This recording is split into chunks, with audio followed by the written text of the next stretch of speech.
So today I have more updates for you. We have to talk about the federal deficit, the Ukraine war, and how things are getting from bad to worse. Plus, America's also making dangerous moves against OPEC Plus, especially when it comes to oil production. Now, all these guarantee a dangerous future ahead. Now, there's an $886 billion disaster coming for America, and President Biden is just about to sign it into reality. Congress just passed a record defense bill worth nearly $900 billion. That's almost a trillion being borrowed into existence very soon. This spending is up 3% from last year, and let's go through this mess. Firstly, this bill includes aid to Ukraine of $300 million and also funds the US military to contain China in the Indo-Pacific. Once again, trying to police the world is a very expensive business. But let's focus on the financial impacts because this guarantees two consequences for the global economy. Firstly, inflation is not going to end. More money is coming to the system really soon. In this NDAA bill, US military troops will be getting a big pay raise of 5.2%. The money will also be used to purchase ships, ammunitions, and aircraft. So there's more spending power coming, and the biggest winner once again is the military industrial complex. What does it take to build ships and run an expanded military? Well, it takes a lot of raw materials and commodities. We are talking about oil, gas, and industrial metals. The US will be keeping commodity prices higher for longer, which means inflation isn't going to come down fast enough. Now, you combine this with the fact that the Federal Reserve is cutting interest rates next year. This is a recipe for disaster. Right now, the market is pricing in massive rate cuts in 2024. The Federal Reserve's dot plot tells us their expectations that interest rates will drop down to at least 4.75% from where we are today. By next year, there will be 3 rate cuts. However, once Biden signs the defense bill into reality, which he will, we are looking at massive fiscal spending across the board. This will complicate the Federal Reserve's inflation fight and push the 2% deadline further away. And here's the big risk. The defense bill could force the Federal Reserve to delay their cuts to Q2 or even Q3 if inflation reignites up again. And this is a big problem for the economy, which is pricing in a perfect landing with rate cuts happening just on time.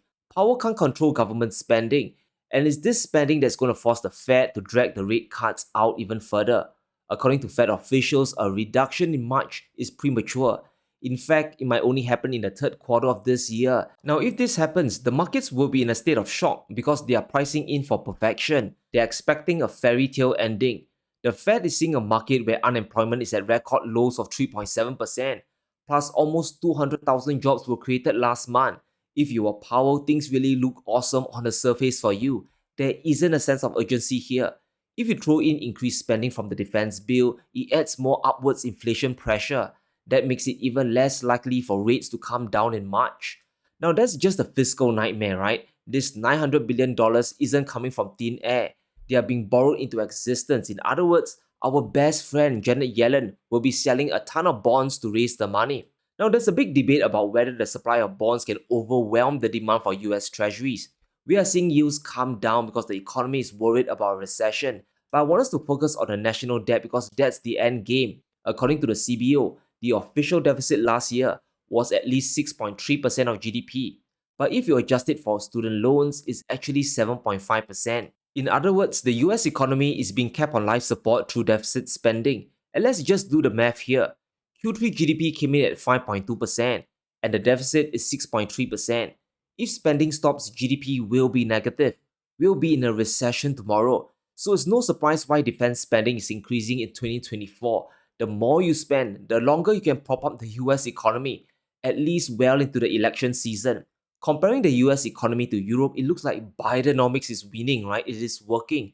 US GDP is rising while the EU is stagnating and about to enter a recession. Bidenomics seems to be the answer. Endless deficit spending is the solution to prevent an economic crash, right?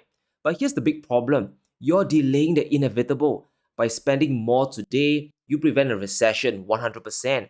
Biden is pushing the US economy to a debt default down the road. That's the big problem. The money for defense will be borrowed at high interest rates today. This isn't 2 years back when yields were 1 to 2% at best. We are now in a world of 4 to 5% for the next 12 months. That's nearly triple the borrowing cost to fund the US military. Mainstream media is never going to tell you this, guys. It's sunshine and rainbows because their time horizon is the next 3 to 6 months. It's all about perception control and to prevent mass panic. It's not just the US defense spending that will add to the debt burden. In the next 12 months, 7.6 trillion of US bonds will be maturing. This represents 31% of all government debt that will be rolled over into higher interest rates. This is pushing us closer and closer towards the endgame scenario of a default. It's either a technical default of not paying the interest or more likely, printing money to inflate the debt away. The interest payments on the national debt, they are reaching emergency levels that should prompt Congress to stop spending immediately, right? This is the point of no return. We can see in green the interest payments are starting to rise, hitting $250 billion in Q3. However, tax receipts in red are starting to drop, hitting 680 billion in the same quarter. In other words, interest payments are now 36% of the tax revenue coming into the country. Now, what happens when this number hits 50%? What if it hits 100%? What will happen next, right? Will the world continue loaning money to America when it's very clear that a default might be coming? That's why this defense spending is a big reminder that we are in a debt crisis. Because we just refuse to embrace a recession today, the end game is coming closer and closer. The debt bubble will explode. Let's understand what's triggering all this epic rise in military spending, right? It's all about containing China and countering Russia. Just a few days ago, President Biden pleaded with House Republicans not to block aid to Ukraine, and his justification because Putin would attack a NATO country next. If Russia won the war, they wouldn't stop. They would continue the battle and move into NATO territory. And in this scenario, Biden said that American troops will be fighting Russian troops.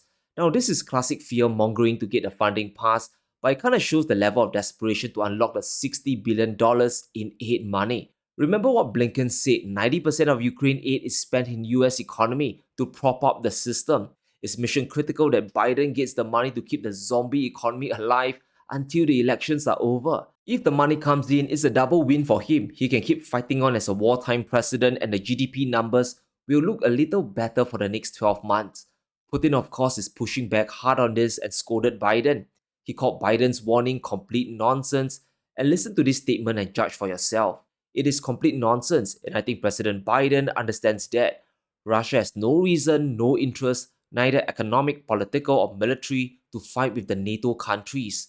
Looking at a map of the current conflict, we can see the territories that Russia is controlling. If an attack on NATO was to happen, that means Putin will have to push far west beyond Kiev to even consider a real attack. It's unlikely that will happen. This is more of an attrition war than a total land grab. We know from Putin's speech that the end goal is the removal of Ukraine's military and the neutrality of Ukraine. They will keep grinding down the West financially until there's no aid money left. And the situation is looking bleak for Ukraine. US money isn't coming until 2024 at the very least. The EU won't be giving 50 billion euros to Zelensky anytime soon either. Hungary has blocked the package, so no money is coming. But if we were to believe the reports, Russia should be collapsing any day now.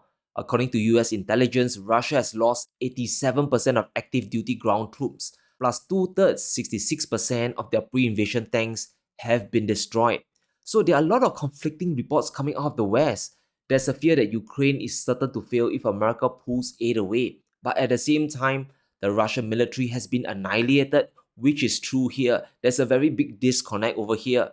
I think we are at a pivot point of the West rethinking their strategy.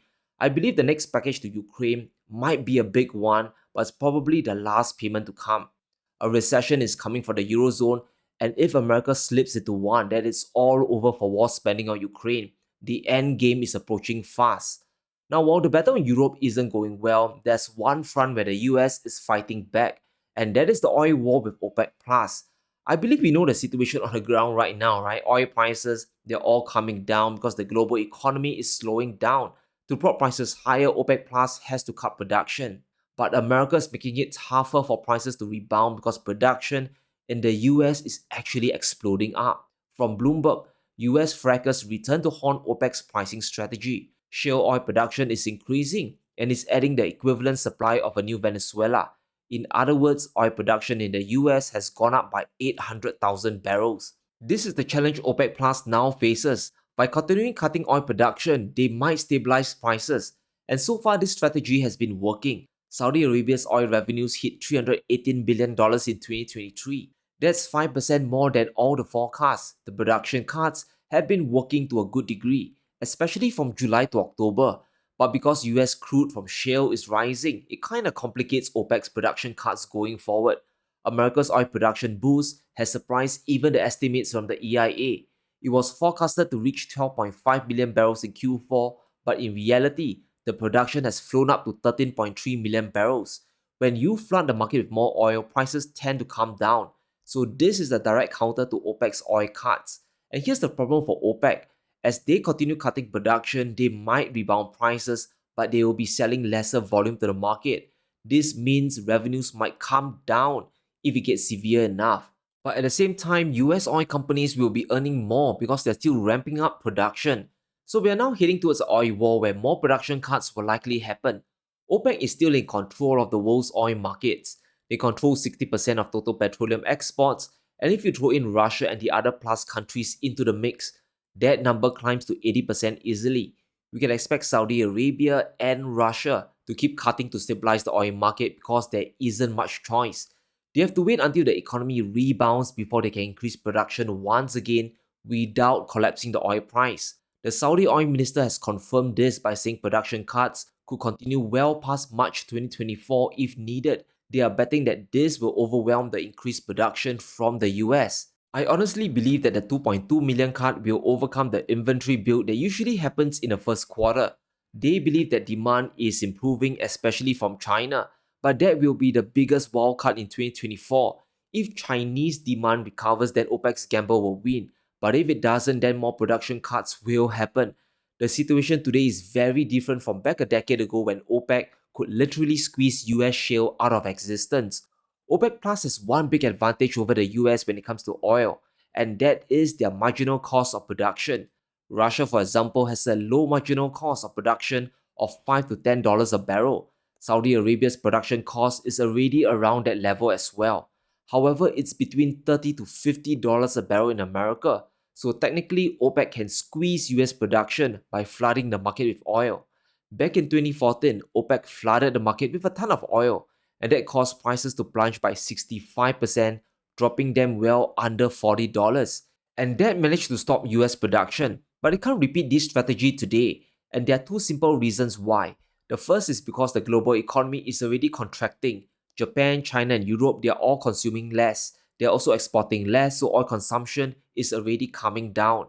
And if you flood the markets with oil now, this will cause prices to crash. It might hurt US oil production, but it could severely damage the OPEC Plus economies as well because they are all heavily reliant on oil revenues. For example, oil money contributes to 40% of Saudi Arabia's total GDP. If that collapses, the kingdom will be in a world of pain. Russian revenues will also drop as well, and that will make fighting the war harder. There's only one road left to take for OPEC. The only solution left is for further production cuts. Now, if this collapses the entire global economy, then everyone suffers together. But I don't see Saudi Arabia or Russia destroying their own income source just to spite the US. Further risks are coming down the road. The short-term picture is still a risk of recession. And that danger isn't off the table, guys, not by a long shot.